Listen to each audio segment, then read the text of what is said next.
আসলে কি হবে? যা বলার আমি তো ইউটিউবে বলে দিয়েছি। যিনি থুতু নিক্ষেপ করেছেন তার ব্যাপারে পর্যাপ্ত পরিমাণে আমার আলোচনা আছে, ওই আলোচনার অংশ বিশেষ শুনে নেবেন।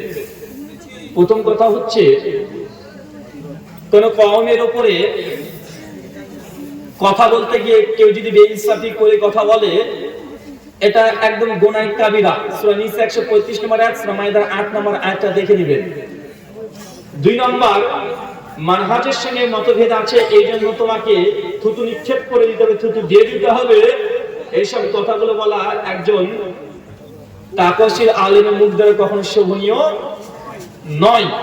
আপনার সঙ্গে আমার দ্বিমত থাকতে পারে, আপনাকে কি থুতু নিক্ষেপ করতে হবে কথা বলে না, আমি এগুলোর সঙ্গে কখনো একমত না। আমার সঙ্গে কঠিন করে কথা বলি যখন আমি ইলমি ইখতিলাফ করি। কি নিয়ে কথা বলি? যে ইলমি ইখতিলাফ করি। তুমি যখন আহলে হাদিস বলবে ইহুদি খ্রিস্টান দালাল, তখন তোমাকে দালাল প্রমাণ করে দিব, এটা আমার কাজ। কথা বুঝতে পারছেন? আমি কথা বলি কখনো তার ব্যক্তিগত বিষয়ে আক্রমণ করি না। আমি বলেছিলাম যে ভাইজান আপনি যে থুতু নিক্ষেপ করলেন, এখন আহলের মানহাজের কাছে থুতু নিক্ষেপ করতে হয়, তার বক্তৃতার আমি কয়েকশো ভুল ধরিয়ে দিতে পারবো, হাতে গুনে ধরিয়ে দিতে পারবো। আমি বলে এসেছি ডাইরেক্ট দুটো জাল হাদিস। কয়েকদিন আগে আমি আপনাদের 5 মিনিটের কথা প্রোগ্রাম করছিলাম, নবী সুলাইমান আলাইহিস সালামের আর ওই যে বড় হাঁ করা তিমি মাছের ঘটনা বলেছিলাম। আপনারা অনেকে নাকি কষ্ট পেয়েছেন, আমি শুনলাম, যা অনেকে কষ্ট পেয়েছেন। আমি বললাম না আপনার মরার আগে পর্যন্ত সময় দেয়া থাকলো, এটা হাদিস না আমি বলে গেলাম, আপনি এটা হাদিস প্রমাণ করে দিলেই তো হয়, কষ্ট পাওয়ার কি আছে? আমি বললাম ওই ঘটনাটা হাদিস না, এটা জাল কথা। যত বড় হুজুর বলুক না কেন, এটা জাল, মিথ্যা। নবী মিথ্যা কথা রচনা করেছে। এই জন্য বলেছিলাম তুমি বক্তার প্রেমে পড়েছো, নবীর প্রেমে এখনো পড়তে পারোনি। মানে তোমার বক্তা মানে বক্তা কোনো ভুল করতে পারে না, তোমার এমন একটা ধারণা। আমি বললাম হাদিস না, এটা তো আমি আজকে বলিনি, এটা আমি 3 বছর 4 বছর হয়ে গেল, কেউ তখন বলতে উঠে বললো না যে ব্রাদার রাহুল তুমি ভুল করেছো। এই যে হাদিস, এই যে সনদ, এই যে মতন 4 বছর হয়ে গেল, প্রায় 1400 দিন পার হয়ে গেল, কেউ তো একজন বললো না এটা হাদিস। আমি এখনো বলছি, আমার মরা পর্যন্ত সময় থাকলো, এটা হাদিস হিসেবে কেউ চ্যালেঞ্জ প্রমাণ করতে পারবে এটা হাদিস না, এটা বানানো গল্প। এরকম আরো গল্প আছে, শুনলে আপনি হাসতে উঠবেন, তাই নাকি? এটা জান, হ্যাঁ, বক্তারা আপনাদেরকে সুর দিয়ে জমিয়ে রাখার জন্য, ওয়াজ মাহফিলকে রোমাঞ্চকর করার জন্য বানিয়ে বানিয়ে স্টুডিও জাল হাদিস বলে, কিন্তু হাদিস না। এটা আরবিতে সুর দিয়ে বলে দিল, আপনি ভাবছেন যে বাপ রে বাপ এটা হাদিস, কিন্তু হাদিস না। কয়েকটা শুনবেন নাকি? আর জি জি জি বলেন বলেন। আল্লাহর নবীর কাছে একজন ব্যক্তি তার ছোট্ট ছেলেকে নিয়ে এসেছে, ইয়া রাসূলুল্লাহ আমার ছেলেটা অনেক মিষ্টি খায়, এটা বলেন না আমার ছেলেটা মিষ্টিটা একটু যেন কম খায়। আল্লাহ নবী চিন্তায় পড়ে গেলেন, যে বলছেন আচ্ছা ঠিক আছে, তোমার ছেলেকে 1 সপ্তাহ পরে নিয়ে আসবে। বাপটার ছেলেকে 1 সপ্তাহ পরে নিয়ে চলে এসেছে, এসে বলছে ইয়া রাসূলুল্লাহ আপনি 1 সপ্তাহ পরে আসতে বলেছিলেন, আমার ছেলে বেশি মিষ্টি খায়, তো আমার ছেলেকে একটু নিষেধ করে দেন না। তখন আল্লাহ রাসূল তার ছেলেকে বলছে, মাথায় হাত দিচ্ছে আর বলছে বাবা তোমার আব্বা তো অনেক গরিব মানুষ, এত মিষ্টির ব্যবস্থা করতে পারবে না, তুমি আর মিষ্টি খেও না, ঠিক আছে? আল্লাহ নবীকে এই কথা বলেছেন। তো ছেলে বাপ বলছে ইয়া রাসূলুল্লাহ এই কথার জন্য 1 সপ্তাহ সময় কেন নিলেন? প্রথম দিনে তো বলতে পারতেন। আল্লাহ নবীকে তখন বলছিলেন যে আমি কি যে বলি তোমাকে, আসলে আমি তো বেশি মিষ্টি খেতাম, এই 1 সপ্তাহে নিজে কমিয়েছি, তারপরেই আমি তোমাদেরকে নিষেধ করেছি। ভাই এটা শুনেন নাই ভাইয়া? শুনেছেন তো? এই হাদিস made in China. Made in China মানে একদম টাটকা জাল হাদিস। হাদিসের কোনো গ্রন্থে নাই, বক্তারা তৈরি করেছে এগুলো। কে তৈরি করেছে? বক্তারা। আপনাদের এলাকায় তো ঝাড়খণ্ডে তো অনেক আলেম ওলামা আছে না ভাইজান? মুর্শিদাবাদের শেখ আনোয়ারুল হক ফাইজি সাহেব, আপনাদের মুর্শিদাবাদের অনেকজন গর্ব করার মতো আলেম দিন আছে মুর্শিদাবাদে। শেখ আব্দুল্লাহ সালাফি হাফেজাহুল্লাহ, আনোয়ারুল হক ফাইজি হাফেজাহুল্লাহ। আপনাদের ঝাড়খণ্ডে পাকুড় আছে আবু তাহের সালাফি হাফেজাহুল্লাহ, আছে না নাই? একজন হাদিসের মুহাদ্দিস, মানে হাদিস তাদের ঠোঁটস্থ কতগুলো আছে হিসাব নাই, আছে না নাই? কথা বলেন। যে বলবেন যে রুহুল আমিন ভাই তো এই কথা বলছে, এটা কি হাদিসই না? আরে জাল হাদিস হলে তো হয়, জাল হাদিসও না, জাল হাদিসও হাদিস। কথা বুঝতে পারলেন না ভাইজান? জাল হাদিস এটা হাদিস, হাদিসের গ্রন্থে আসে। জ্ঞান অর্জনের জন্য চীন দেশে যাও, এটা হাদিস হিসাবে হাদিসের গ্রন্থে আছে, বলো না হাদিসের গ্রন্থে আছে। শুআবুল ঈমান লিল বাইহাকির মধ্যে সনদ করে আছে, হাদিসের সনদ আছে। দালাইলুন নবুওয়াত ইমাম বাইহাকির কিতাবে হাদিসের সনদ আছে। একটা হরিণ বাঁধা ছিল গাছারি তলায়, এই যে একটা কথা শুনেন না ভাইজান, এটাও হাদিস হিসাবে তারিখের গ্রন্থে এসেছে। আল বিদায়া ওয়ান নিহায়াতে ইমাম ইবনে কাসির রাহিমাহুল্লাহ নিয়ে এসেছেন, তারিখে দামেস্কের মধ্যে এসেছে। সাবরানী আল মুজাওয়াল কাবিরের সনদ আছে, কিন্তু হাদিসের শেষে মুহাদ্দিসগণ লিখে গেছেন লা আসলা লাহু, এই হাদিসের কোনো ভিত্তি নেই, এটা জাল মিথ্যা হাদিস। কিন্তু এই যে আল্লাহর নবীর কাছে তার বাপ ছোট বাচ্চা এসেছিল, ওরা হাদিসের গ্রন্থেও নাই। কিন্তু আপনি বড় বক্তা মুখে শুনেছেন, এই যে বলেছেন আপনি বক্তার প্রেমে পড়ে গেছেন। ইসলামের প্রেমে তো পড়েননি, বক্তার প্রেমে পড়ে গেছেন। কেন?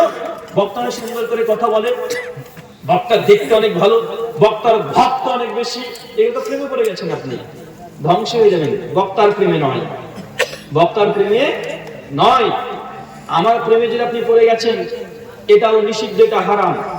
আল্লাহর নবী বলছেন, ইবনে মাসউদ রাদিয়াল্লাহু আনহু বলছেন, সূরা কুবরা লিল বাইহাকি হাদিস নাম্বার 2236, তাবরানী আল মুজাওয়াল কাবির হাদিস নাম্বার 8764, মাজমুল জাওয়াইদ হাদিস নাম্বার 864।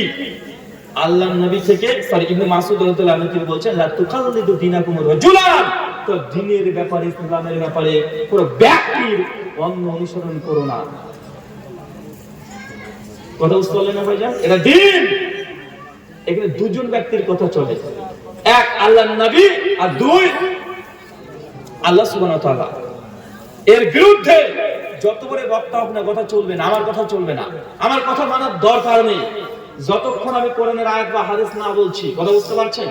আমার কোনো কথা যদি কোরআন আর হাদিসের সঙ্গে যদি বিরোধী পেয়ে যান, আমার কথা ওইখানে আপনি ইগনোর করে দেন, মানতে হবে না। কেন? এই দ্বীন, এটা আমার কোনো এখতিয়ার নেই একটা শব্দ বাড়িয়ে দেওয়ার। ভুল করে যদি কোনো কথা বলেও দিই, আমার এই কথা মানার দরকার নেই। মানে আমাকে বলবেন যে ভাইজান এই কথা বলেছেন, এটা হাদিসে নেই, আপনিও বাড়িয়ে বলেছেন। ইনশাআল্লাহ যদি তথ্য দলিল ভিত্তিক যদি আমাকে বোঝাতে পারেন বা আমাকে তথ্য দলিল দিতে পারেন, আমি ওইখানে তওবা করে ফিরে আসবো। কত তওবা করেছি আমরা, কত তওবা করেছি রে ভাই। পুরো হানাফি জামাতে ছিলাম, তাও বেরোলো, কত জিনিসকে ডিনাই করতে করতে আহলে হাদিস। তখন আমাদের একটা সেকেন্ডও লাগবে না, সেকেন্ড লাগবে কথা বলেন, কারণ আমরা কত কি করেছি। কারণ প্রথমে আমরা এই যে বেরোলবি ছিলাম, কত শিরক, কত বিদআতকে ধর্ম মনে করেছি, তদন্ত করে গবেষণা করতে করতে করতে করতে আজকে আহলে হাদিস এখানে এসেছি। মানে আমাদের রুজু করা, পরিবর্তন করা, তওবা করে ফিরে আসা, এটা আমাদের এক সেকেন্ডের সময় লাগে না। কথা বুঝতে পারছেন না ভাইজান? এক সেকেন্ডের সময় লাগে না। কেন? দলিলের কাছে আমরা আত্মসমর্পণ করে দিই। কেন? আমরা মুসলিম। তা আমার যদি কোনো ভুল হয়, দলিল দিলে ইনশাআল্লাহ এক সেকেন্ড আমি স্থির থাকি না, আমি রুজু করিনি সঙ্গে সঙ্গে। শুকরিয়া। তাবলীগী জামাতের সাথে থেকে জ্ঞান অর্জন করতে পারবো কি পারবো না? যদি বলেন ইলিয়াস মাওলানা ইলিয়াস সাহেবের তাবলীগ জ্ঞান অর্জন যদি বলেন, একদম আমি নিষিদ্ধ করব। কেননা তাদের ইলমের যে সোর্স সেটা হচ্ছে ফাজাইলে আমল। কি বললাম? তাদের দার্স ও ফাজাইলে আমল। আমাদের তাহকিক ফাজাইলে আমলে 60% জাল, জয়ীফ, মিথ্যা, ভুয়া, কেচ্চা কাহিনীতে পূর্ণ আছে। আর এই কথা আমাদেরও নয়। বাংলাদেশ থেকে তাবলীগ জামাত যেটা জুবাইরপন্থী মানে ওলামাপন্থী যেটা আছে, সাদপন্থী না, জুবাইরপন্থী আলেম ওলামা, গত বছরেই তাবলীগ জামাতের কমিটি গঠন করে বাংলাদেশে ফাজরা আমলের তাহকিক করেছে। কি করেছে? তাহকিক এবং তাখরিজ করেছে। এবং তাহকিক তাখরিজ করে তারাই দেখেছে যে এর মধ্যে অনেক হাদিস জাল আছে। কথা বুঝতে পারলেন? আমার একটা ইউটিউবে আলোচনা আছে, দেখবেন যে তাহকিক ফাজলে আমল যেটা হানাফি দেওবন্দিরা করেছে, আহলাস না, তাহকিক কারা করেছে? ওরাই করেছে। ওরা ওখানে দেখেছে কমপক্ষে 60% হাদিস জাল আছে, জাল, জয়ীফ, মিথ্যা, কেচ্চা কাহিনী। আর জ্ঞান অর্জনের জন্য আমরা কখনো বলবো না যে জাল হাদিস থেকে আপনি জ্ঞান অর্জন করেন। কেন? আল্লাহ নবী বলছেন সে বুখারী কিতাবুল ইলম হাদিস নাম্বার 108 এবং 109, মান কাযযাবা আলাইয়া মুতাম্মাদান, কোন ব্যক্তি যদি এমন কোন কথা বলে, নবীর নামে হাদিস বলে দেয় যে হাদিস নবী বলেনি, মাখাদু মিনান নার, তার থাকার জায়গা জাহান্নাম। কোথায়? কথা বলেন, নবী বলেনি, আপনি নবীর নামে চালিয়ে দিবেন, থাকার জায়গা কোথায়? জাহান্নাম। জ্ঞান অর্জন করতে হবে সঠিক সোর্স থেকে। কোথা থেকে? সঠিক সোর্স থেকে। এখান থেকে যদি জ্ঞান অর্জন না করেন তাহলে বিপদ আশঙ্কা আছে। ইমাম আহমদ ইবনে হাম্বল রাহিমাহুল্লাহ একটা কথা বলেছিলেন, হাফিজ ইবনে আব্দুল বার জামি বাইনা ইলম ওয়াল ফাজলিহিতে মুকদ্দমাতে নিয়ে এসেছেন উক্তিটা।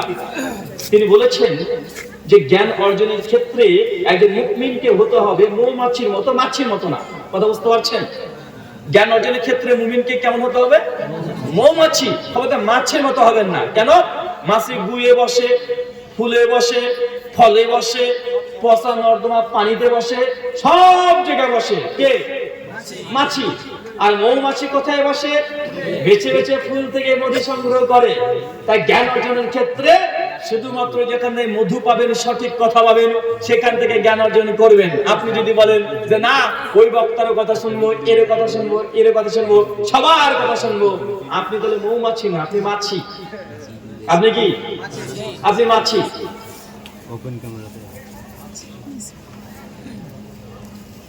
একই প্রশ্ন করেছেন একই ব্যক্তি প্রসঙ্গে, যে ওই বক্তা থুতু ফেলা বক্তা, তার বক্তব্য শোনা যাবে কি যাবে না? উত্তরটা অলরেডি চলে এসেছে এখান থেকে। আপনাকে একটা জিনিস আমি ক্লিয়ার করে দিই। অনেকে আপনার কষ্ট পান যখন আমরা বলি ওই বক্তার বক্তৃতা থেকে দূরে থাকবেন। তখন অনেক মানুষ, সাধারণ মানুষ বলে যে ভাইজান, উনি যে কথাটা সঠিক বলে সেটা মানবো, যেটা ভুল বলে সেটা মানবো না। শুনতে নিষেধ করবেন? ভাই বলেন না এরকম যে সবার মুখ থেকে শুনবো, যার যতটুকু ভালো লাগছে ততটুকু নেবো। তো ভাই, আপনি যদি এত বড় জ্ঞানী মানুষ হন, তো আপনার বক্তব্য শোনার দরকারই বাকি, আপনি নিজেই তো বক্তা। তাহলে কথা বুঝতে পারবেন না ভাইজান? আপনি যদি নিজে জাজমেন্ট করতে পারেন, তাহাকে তাখরিজ করতে পারেন যে কোন বক্তা কোনটা ঠিক বললো, কোনটা ভুল বললো, আপনি ধরে ফেলবেন। তো আপনার বক্তা শোনার দরকার আছে? দরকার নেই। তো আপনি তো একজন আল্লাহর ওলি, আল্লামা হয়ে গেছেন। শরিয়া যেটা পারমিশন দেয় না, সেটা আমরা বলতে পারবো না। আচ্ছা, তাওরাত, জাবুর, ইনজিল, এই তিনটে গ্রন্থের নাম জানেন? তাওরাত, জাবুর, ইনজিল এটা আল্লাহর আসমানি গ্রন্থ কি গ্রন্থ নয়? আচ্ছা, এই তাওরাত, জাবুর, ইনজিলের বিকৃত কি বিকৃত নয়? বিকৃত। সূরা মাইদা 40-45, সূরা বাকারা 78, 179, আলে ইমরান, সূরা মাইদা 14-15, অনেক জায়গায় আল্লাহ বলেছে তাওরাত, জাবুর, ইনজিল কি বিকৃত গ্রন্থ। তো বিকৃত বলতে কি গোটাটা বিকৃত না? ওর মধ্যে তাওহীদ আছে, ওর মধ্যে রিসালাতের কথা আছে। সূরা আরাফ 54 নম্বর আয়াত, যে তাদের কাছে যে তাওরাত আছে ওর মধ্যে আমার নবীর নাম আছে। কথা বুঝতে পারছেন? মানে তাওরাতে অনেক অংশ ঠিকও আছে, অনেক অংশ ভুলও আছে। এখন কি তাওরাতে যেহেতু তাওহীদও আছে, হক কথা আছে, বাতিল কথা আছে, এখন কি আম জনতা তাওরাত থেকে জ্ঞান অর্জন করতে পারবে? কথা বলেন। জাবুর পড়তে পারবে? ইনজিল পড়ে কিন্তু জ্ঞান অর্জন করতে পারবে? কেন পারবে না? ভাই, তাওরাত ও ইনজিল তো আল্লাহর ওহী ছিল, বিকৃত হয়ে গেছে। তার মানে বোঝা যাচ্ছে এখান থেকে যে না, যদি কোনো বক্তা ঠিকও বলে ভুলও বলে, 50% ঠিক বলছে, 50% ভুল বলছে, এই বক্তার বক্তব্য শোনা যাবে না। যদি বক্তার বক্তব্য শোনা জায়েজ হয়, তাহলে তাওরাত থেকে জ্ঞান অর্জন করে সাধারণ মানুষ আমল করতে তাহলে পারবে। শেখ সালেহ আল উসাইমিন, শেখ সালেহ আল মুনাজ্জিদ এটাকে দলিল বানিয়ে বলেছেন আম জনতার জন্য বিভ্রান্তিকারী কোন বক্তার বক্তৃতা শোনা অথবা লেখকের লেখাপড়া এটা জায়েজ নয়। আল্লাহ সুবহানাহু ওয়া তাআলা আমাদেরকে বোঝার তৌফিক দান করো। সকলে বলি আল্লাহুম্মা আমিন। আল্লাহ, আমাদের মধ্যে যারা অসুস্থ আছে তুমি তাদেরকে শিফায়ে কুল্লিয়া দান করো। সকলে বলি